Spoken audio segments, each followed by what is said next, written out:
안녕하세요. 타임포럼 알라롱입니다. 안녕하세요, 짱총입니다. 뭐야 오늘 왜 짱총입니다. 전박으로 들어가봤습니다. 드디어 그거 돌아왔습니다. 애호가들이 참 많이 기다린 모델이기도 합니다. 최근에 일체형 브레이슬릿을 가진 스포츠워치가 굉장히 인기를 끌었고 IWC에서도 그런 게 있었잖아요. 인제니어가 있었죠. 이번에 새로 나왔는데 그 새로 나온 시기가 거의 6년 만입니다.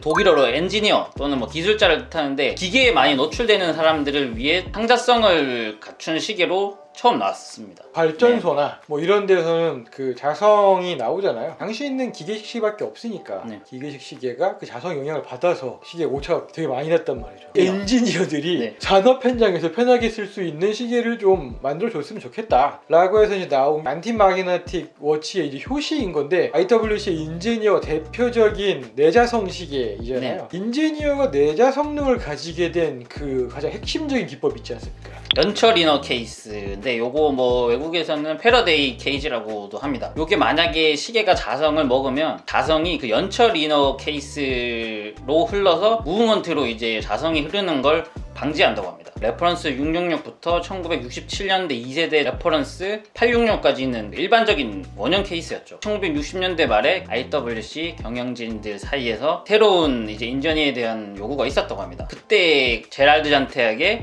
새로운 인제니어에 대한 디자인을 의뢰를 했었죠. 제랄드 잔테가 1974년에 디자인 스케치를 하나 만들게 됩니다. IWC가 그거를 바탕으로 이제 완전히 새롭게 디자인한 인제니어가 바로 스테인리스 스틸로 만든 인제니어 SL. 요번에 나온 차세대 인제니어가 그때 나온 인제니어 SL을 현대적으로 재해석해서 이제 새롭게 선보이는 거죠. IWC의 인제니어는 아픈 손가락 같은 모델인 거죠. IWC가 갈팡질팡했다라는 게 느껴져요. 현재 라인업은 완전 오리지널 1955년도에 레퍼런스 666을 베이스로 해서 라운드 케이스잖아요. 2013년에 레퍼런스 3139 같은 경우에는 제랄드 젠테가 디자인했던 인제니어 SL 그 형태였거든요. 그게 또 몇 년 만에 사라졌다가 라운드 케이스로 갔다가 이번에 다시 또 제랄드 젠타로 돌아간 거죠. 케이스는 스테인리스 스틸입니다. 사이즈는 지름이 40, 두께는 10.7. 요즘 유행하는 스포츠워치 치고는 뭐 조금 작은 느낌이지만 오리지널을 그대로 재현했다라고 할 수 있는데 그때 당시에는 36이나 37이 표준이어서 요게 40mm로 나와서 다른 이제 제랄드 젠타 스포츠워치와 동일하게 전보라는 별명으로 불리기도 했습니다. 근데 요즘엔 전보가 아니고 표준이죠. 디자인은 오리지널 젠타 디자인을 그대로 재현한 것 같습니다. 라운드 베젤이고요. 5개의 스크류가 들어가 있는데 초창기 오리지널에서는 리벳이었고 2010년대에 나온 인제니어는 리벳이 아니고 그냥 홀이었죠. 그 다음에 요번에는 이제 진짜 이제 스크롤로 바뀌었습니다. 조금 더 이제 이 부분이 입체감 있게 바뀐 것 같은 생각이 들고요. 전반적으로는 헤어라인 가공을 하고 있는데 베젤 측면이나 케이스 모서리 같은 부분을 보시면 유광 가공을 해서 멋진 모습을 확인할 수 있습니다. 전반적으로 케이스 피니싱은 좋은 것 같습니다. 보들보들해요. 보들보들한 게. 왜 이렇게 좋아하죠? 보들보들한 게 어떤 느낌인지 잘 몰라서 일단 너랑 내 피부는 아니야.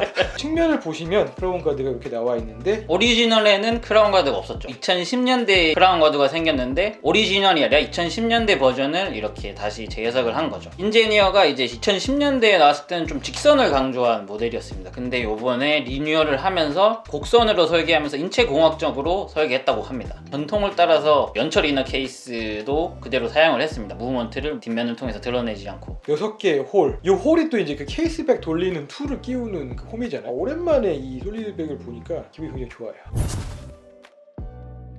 가장 큰 특징이라고 하면은 배럴형 케이스에 바로 이제 이어지는 일체형 브레이슬릿이라고 할 수 있을 것 같습니다. H링크에 사각형 링크가 들어가는 그런 구조를 가지고 있고 직사각형 링크는 약간 돌출되어 있습니다. 손가락을 쭉 밀어보면 빨래판 같아요. 저의 볶음 같은 브레이슬릿 안쪽은 평면 구조로 되어 있습니다. 이게 안쪽도 이렇게 되어 있었으면 착용했을 때 좀 불편할 것 같아요. 안쪽은 헤어라인 가공을 했고요. 홀이 이렇게 하나씩 다 이렇게 있네요. 홀을 누른 다음에 링크 측면을 누르면 쏙 빠지는 굉장히 쉬운 방식입니다. 근데 러그 부분에 여기를 보시면 파일럿워치 하면서 보여드렸던 이지 익스체인지는 없는 것 같습니다. 클라스프는 버터플라이식이고 버튼을 동시에 눌러서 펼쳐내는 그런 방식입니다. 닫을 때는 왼쪽부터 닫고 IWC의 로고가 있는 부분을 후에 닫아야 됩니다. 2010년대에 나온 버전은 다이얼이 솔리드였죠. 이번에 2023년에 새롭게 나오는 인제니어는 오리지널 인제니어 SL처럼 다이얼의 격자 무늬를 다시 부활시켰습니다. 격자 무늬는 기호쉐나 이런 건 아니고 스탬핑으로 찍어서 만드는 건데 오리지널처럼 가는 실선 무늬와 와플 무늬 패턴이 교차를 하고 있습니다. 과거에는 그때의 기술로는 패턴을 뚜렷하게 표현하기가 좀 힘들었는데 이제는 뭐 기술이 좀 발달을 해서 좀 더 입체적이고 뚜렷하게 보이긴 합니다. 다이얼 컬러에 따라서 좀 비교를 하자면 밝은색 다이얼이 더 뚜렷하게 잘 보이긴 하는데 이 부분은 좀 취향 차이가 있을 것 같아요. 검정색 다이얼이 패턴이 언뜻 드러나는 매력이 좀 있고 실버는 아주 어둡지만 않으면 패턴이 굉장히 잘 드러납니다. 실버 다이얼이긴 해도 이제 이 패턴에 따라서 또 음영이 지기 때문에 단순한 원톤의 실버 다이얼처럼 또 보이지 않습니다. 멀리서 보면 체스판 같아요. 이번 변화 중에서 가장 도드라지는 변화가 아닐까 싶고요. 인덱스의 형태나 바늘의 형태는 오리지널을 최대한 이제 따라가려고 했죠. 가는다라는 연필 모양인데 인덱스도 그가 똑같은 모양으로 만들었습니다. 같은 뭐 실버 원톤이라고 할 수 있겠지만 이 인덱스 부분이 하이라이트가 강합니다. 피해감도 더 강하게 느껴지는 그런 부분이 있고 날짜창에 테두리도 쳐서 전반적으로 다이얼의 만듦새는 이제 고급스럽다라고 말을 할 수 있는데 날짜창에 숫자를 보시면 조금 독특한 게 01로 표기되어 있습니다. 과거 버전이 일반적으로 1, 2, 3, 4 이렇게 표기를 하는데 새로운 인제니어는 숫자 한 자리는 01, 02 뭐 이런 식으로 표기하는 방식을 택했습니다. 6시 방향에 이제 로고를 보시면 인제니어의 그 상징이라고 할 수 있는 번개 표시 있죠? 안티마그네틱 워치들이 전기나 전류, 전자기 같은 거를 표시하기 위해서 이런 기호를 많이 썼는데 인제니어도 이제 그러한 것을 따르고 있다라고 할 수 있겠습니다. 무브먼트는 자동 칼리버 32111입니다. YWC에서 사용하는 이 32000 시리즈는 리치몬트 산하의 무브먼트 제조사 발플러리에서 제조한 이제 범용 무브먼트를 IWC에서 이제 자신의 입맛에 수정한 무브먼트인데 기존에 사용했던 거는 32110입니다. 파워 리저브가 72시간이었는데 32111은 120시간까지 끌어올린 업그레이드형이라고 할 수 있습니다. 이번 인제니에서 처음은 아니고 아쿠아 타이머에서도 한번 사용했고 가장 최근에는 마크 20에 탑재한 적이 있습니다. 펠라톤은 아니고 코라인딩 방식으로 양방향 와인딩이 가능하고 이스케이프휠과 팔레 포크는 또 실리콘으로 제작했습니다.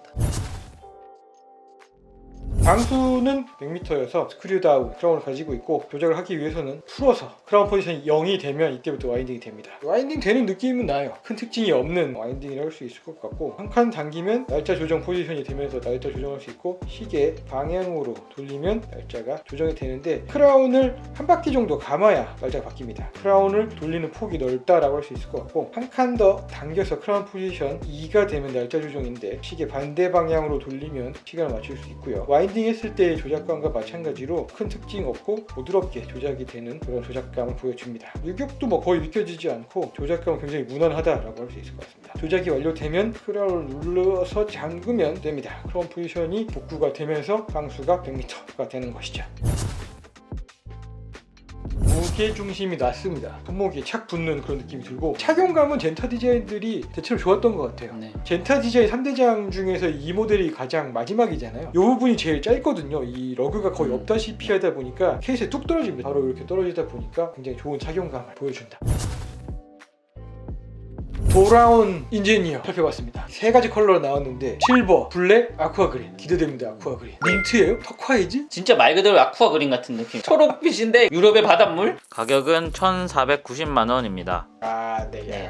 약간 저희가 예상했던 것보다는 조금 비싼 가격이 나왔네요. 지금 사실상 IWC의 스포츠 라인업은 파이어워치로 거의 전개가 되고 있는데 인제니어가 나옴으로써 IWC 스포츠 라인업에 좀 더 활기를 불어넣을 수 있는 모델이 아닌가 생각이 듭니다. 여태까지 나왔던 인제니어 중에서는 저는 제일 마음에 듭니다. 디테일도 그렇고 충분히 업그레이드가 많이 됐습니다. 트렌드가 강한 시점에 나왔으면 조금 더 좋았을 것 같다라고 생각이 드는데 IWC는 그런 마당에 굳이 또 우리가 라고 생각했을 수도 있어요. 그래서 이제 일부러 좀 늦게 냈을 수도 있다라는 게 제 내피셜인데 오리지널 디자인을 굉장히 충실하게 반영한 것은 굉장히 마음에 듭니다. 나왔다는 게 중요한 거죠. 새로운 인제니어를 살펴봤고요. 유튜브가 나갔을 때는 제품 들어오지 않았을까요? 매장에서도 볼 수 있지 않을까 싶습니다. 들러서 보시고 저희가 얘기한 것과 얼마나 맞는지 저희가 잘 전달했는지 한번 확인해 보시면 좋을 것 같습니다. 그럼 저희는 다음 시간에 다시 돌아오도록 하겠습니다. 고맙습니다. 감사합니다.